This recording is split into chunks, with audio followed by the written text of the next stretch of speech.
আশা করছি সবাই খুব ভালো আছে। তো আজকে দুপুরের জন্য আমি রান্না করছি চিকেন বিরিয়ানি। তো এখানে দেখতে পাচ্ছেন মাংসটা আমি রান্না করে ফেলেছি, মাংসটা রেডি হয়ে গেছে। এখন জাস্ট রাইস দিয়ে লেয়ার করার পালা। তো বিরিয়ানির মাংসটা তো আমরা সবাই কম বেশি রান্না করতে পারি, তো সেজন্য আমি আর রান্নাটা দেখালাম না, আমি তাও বলে দিচ্ছি আমি কিভাবে করেছি। তো প্রথমে আমি মাংসটা আদা বাটা, রসুন বাটা, হলুদ, মরিচ, ধনে, একটু জিরে গুঁড়ো আর বিরিয়ানি মশলা দিয়ে পরিমাণ মতো আমি ম্যারিনেট করে রেখেছিলাম। তারপর আমি পেঁয়াজটা ভালো করে ভেজে তারপর মাংসটা দিয়ে দিয়েছি। তারপর মাংসটা একটু কষে আসার পরে তখন আমি টক দইটা অ্যাড করি, আর টক দই দেওয়ার পরে তারপর ভালো করে রান্না করে একদম যখন প্রায় হয়ে আসে মাংসটা, সেই সময় আমি দিয়ে দিয়েছি প্রায় 4-5টা কাঁচামরিচ। তো এটা আমি এতে জল অ্যাড করি নাই, মাংস থেকে যে জল বেরিয়েছে আর টক দই থেকেও কিছুটা জল ছাড়ে, তো সেটাতে মাংসটা রান্না হয়েছে। তো মাংসটা তো একদম রেডি হয়ে গেছে। তো এখন আমি লেয়ার করার আগে এখান থেকে হাফ চিকেন আমি তুলে রাখবো আলাদা করে, আর বাকি হাফের সাথে রাইস অ্যাড করব, তারপর আবার চিকেন দিয়ে আবার আমি রাইস অ্যাড করব। তো এভাবে আমি 2টা লেয়ার করব, তাই কিছুটা হাফ মাংস আমি তুলে রাখছি আলাদা করে।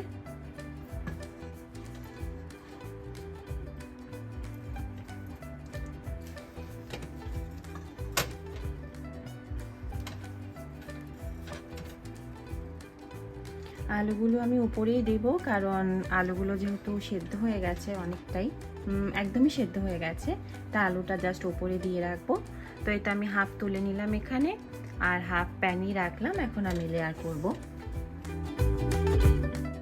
তো এখানে আমি বিরিয়ানি রান্নার জন্য রাইসটাও রেডি করে নিয়েছি। রাইসটা কিভাবে করেছি আমি সেটাও শেয়ার করছি আপনাদের সাথে।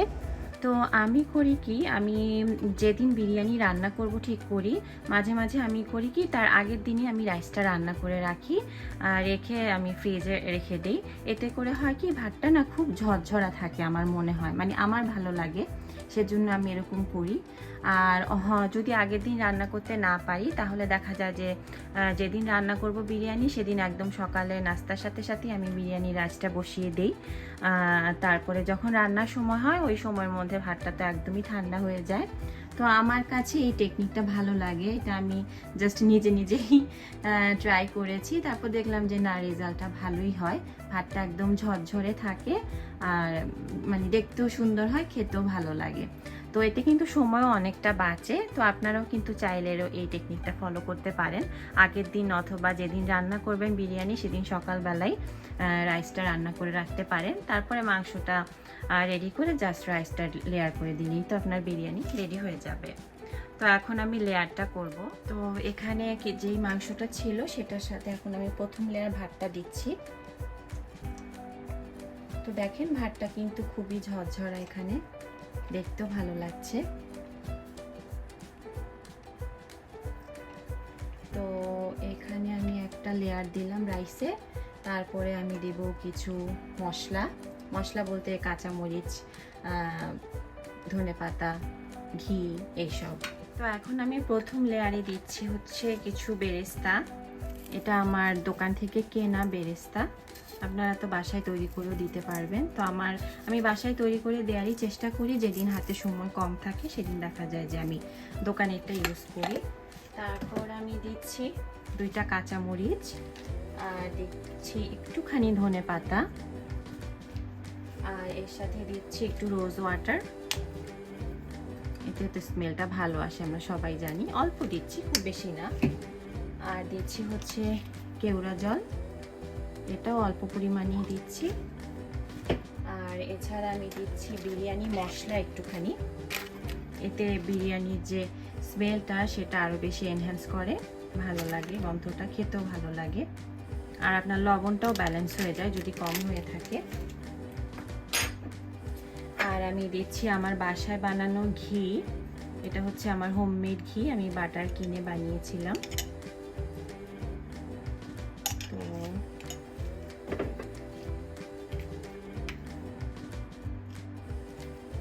এই তো এখন আমি যে হাফ চিকেনটা তুলে রেখেছিলাম সেটা দিয়ে দিব।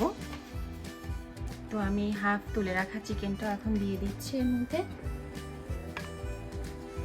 দিয়ে তারপরে বাকি রাইসটা আমি অ্যাড করে দিব।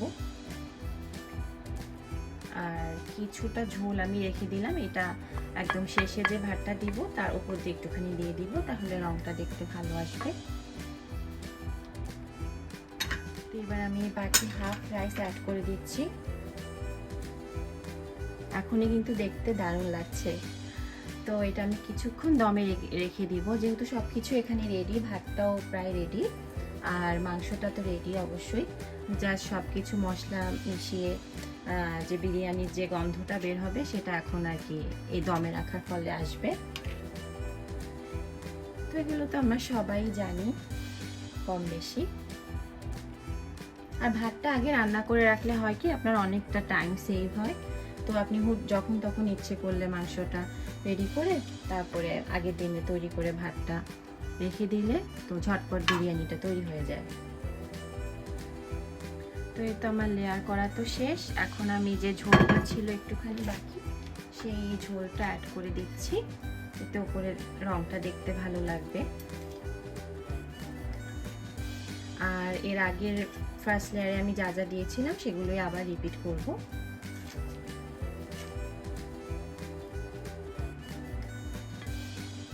আমি সেম জিনিসগুলোই আবার অ্যাড করছি, কাঁচামরিচ, অল্প একটু ধনেপাতা, আর দিচ্ছি হচ্ছে কেওড়া জল,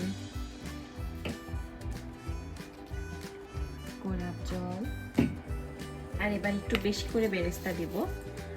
কেন জানি বিরিয়ানিতে আমার বেরেস্তাটা খুব ভালো লাগে খেতে, তো আমি একটু বেশি করেই দিই, দেখতেও ভালো লাগে আর আমার খেতেও ভালো লাগে।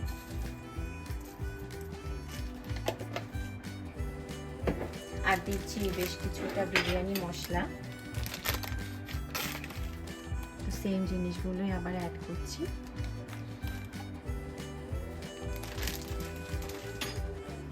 আর দিচ্ছি ঘি, আবার একটু ঘি দিচ্ছি।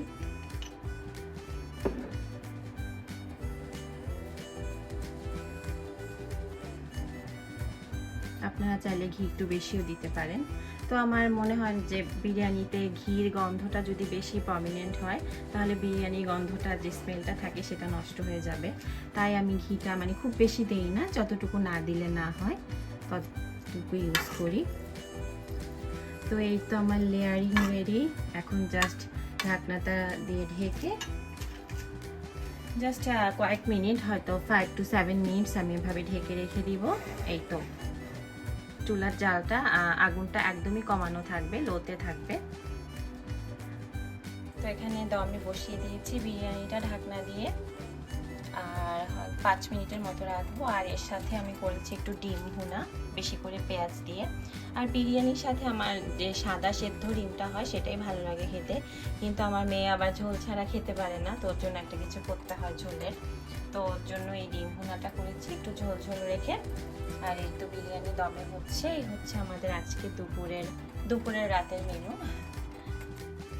তো বিরিয়ানিটা এখন একদমই রেডি, দমে দেওয়ার টাইমটাও শেষ হয়ে গেছে। এখন আমি আপনাদেরকে সাথে নিয়ে ঢাকনাটা সরাচ্ছি। তো এই দেখেন কি সুন্দর দারুণ একটা কালার এসেছে, তাই না? ভীষণ ভালো লাগছে দেখতে, আশা করছি খেতেও ভালো হবে।